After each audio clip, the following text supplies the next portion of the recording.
Hello everyone, today I will show you how to build the easiest, probably cheapest oak tabletop for your desk that you could probably make. In my case, I'm even recycling the oak and saving it from becoming a chipboard. Not only that, I'm also mounting it to the cheapest standing desk frame I could find. And I'm gonna show you how to fix it, because there is definitely a reason to why it was so cheap. I'm so amazed by this method that I already did a second tabletop like this, so stay tuned. When the table base arrived, I was actually very excited. I used this one for my own desk, and after putting it together I was excited to try it out. But sadly it was squeaking very bad. I will show you in a moment. I contacted the seller and they actually sent me a second one in hope that I just received a failed product. But unfortunately the second one squeaked even louder. I could identify the squeaking from the area you're seeing right here.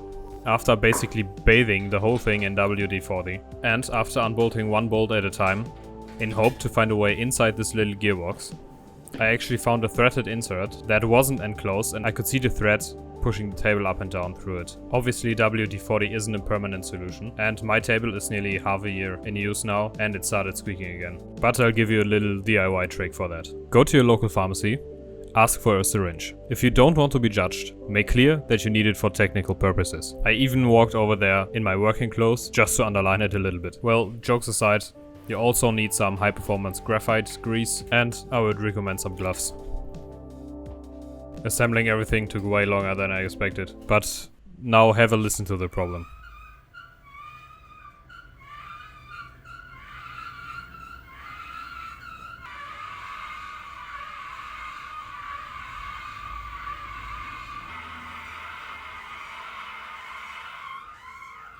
These threaded inserts on the inside of the leg have no consumer relevance, but they are actually the only opening inside the gearbox. And spraying some WD-40 into it proves that. Now, as I already said, WD-40 isn't a permanent solution, but we can use the opening to drive in some grease. And this is exactly what we are going to do. Getting the grease into the syringe is the trickier part. I know you can buy grease inside of a syringe ready to go, which I would probably recommend, but I had the grease anyways, and the syringe only costs 8 cents. If you should doing it this way though, have some paper towels around. Now, I never actually done this before, but this worked perfectly well.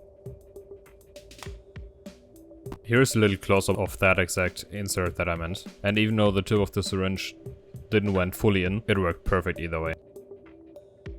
I would recommend though to drive in the grease while the table is moving up or down. This way you get more grease into it and it starts spreading immediately.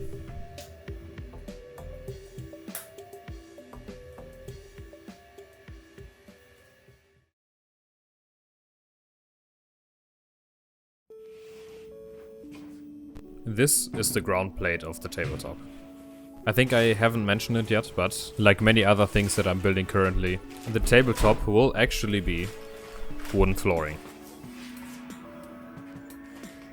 This particular piece of flooring has an MDF base and a thin layer of oak glued on top of it. But what makes this so nice for this build is that there will be no gaps between the boards.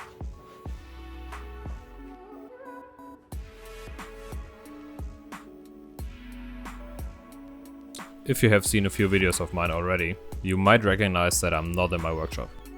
This is actually my parents' garage, and as this is a table for my mom, I could justify working in here. But that also means that I have no access to my power tools. So I had to dig out this old and dull bad boy, which had the benefit of giving me a free workout. The first piece of flooring should be somewhat square, but the particle board underneath it is actually a little bit bigger than the table has to be, just to give me some wiggle room afterwards.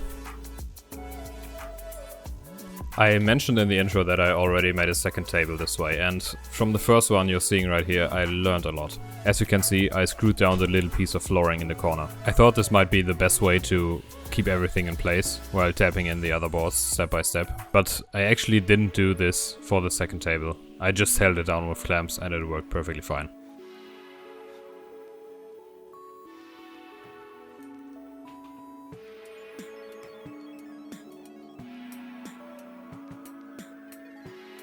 But the next step might have a little bit of importance to it. You can see I'm clamping down a board to the little piece that I screwed in to give myself a guide for the longer board right next to it. And then I just clamped the second one down as well. Tapping the boards in is actually very satisfying, and luckily I have 20 more boards to do it.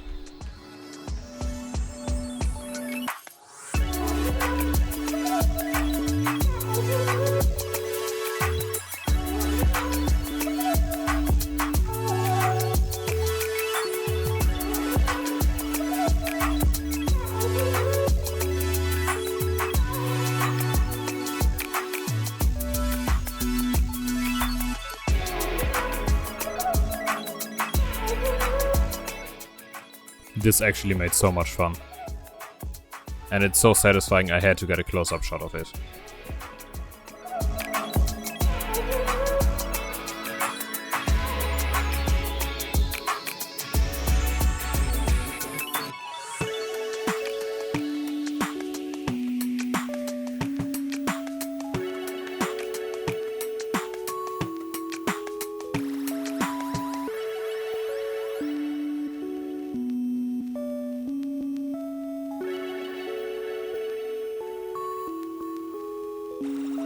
After the glue has dried, I can finally cut the table to size. Unfortunately, my track is too short, so I took a piece of flooring and used that as a guide.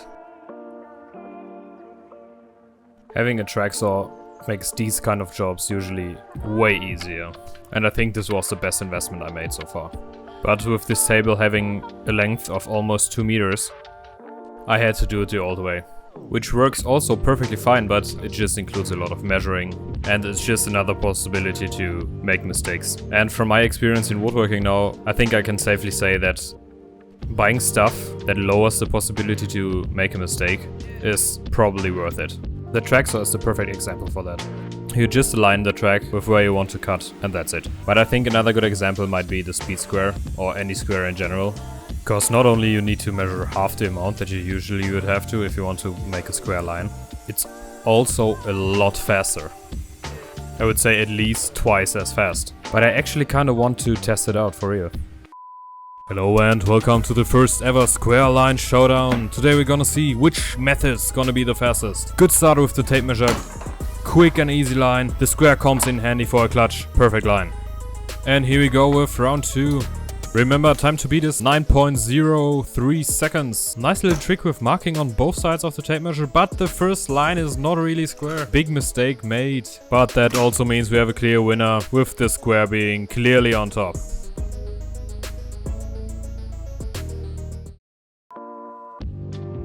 Alright, back to my workshop. The side of the desk currently still looks like flooring glued on particle board. So I took a piece of solid oak flooring and cut out some strips that I can use as edge banding.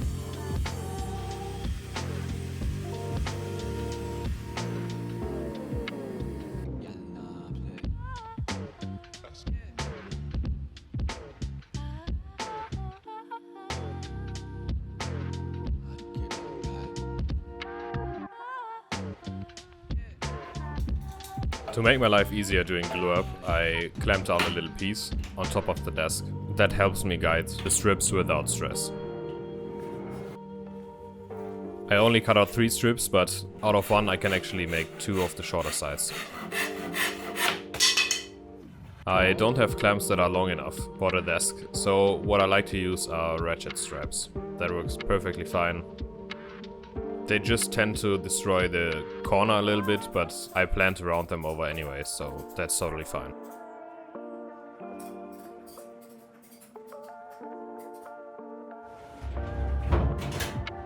Alright, it's the next day. The glue has dried, time to remove the ratchet straps.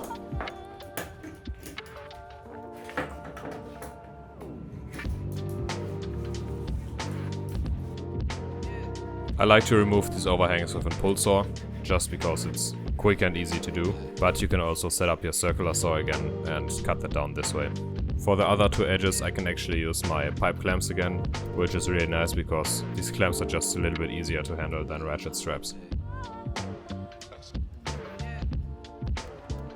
Now this time I'm not waiting a whole day for the glue to dry, because usually what it takes is a good 2-hour break, which is very interesting because I'm working with wood a few years now and I'm not a professional, so no one taught me that. This is a fairly recent information I got. Of course, I tried to Google it, and at least in the German part of the internet, there was no information about how long glue should actually dry, and I guess it's because there are different factors it depends on. But now I usually let the glue dry for 2 hours, and this is usually more than enough.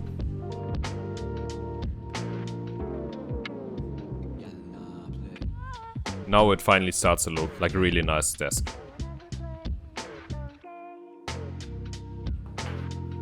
I actually cut the edges a little bit wider than they should be, just to ensure that I can plane them down later and then have perfect alignment.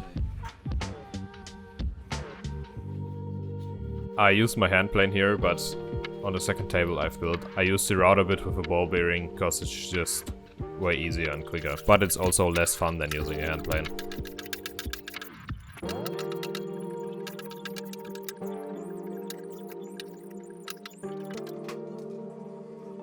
Having the standing desk frame to work on is actually really nice, and I've seen a few people build workbenches with these, and I can say now I think I totally get it, because you can just adjust the height to whatever you need, and for the hand plane it was nice to have it at hip height, and now for sanding it's nice to have it a little bit higher.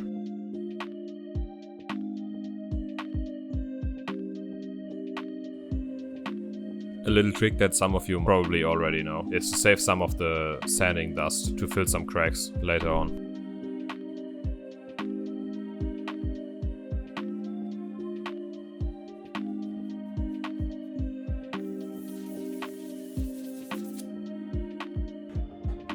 I decided to give the edges a few passes with my hand plane, just so they're not so sharp anymore.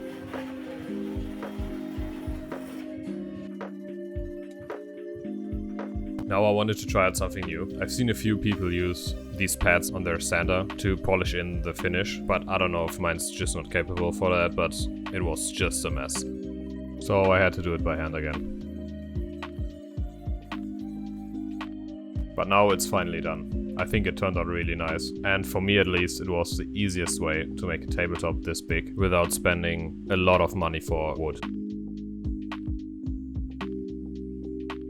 Please let me know what you think, and thank you all for watching.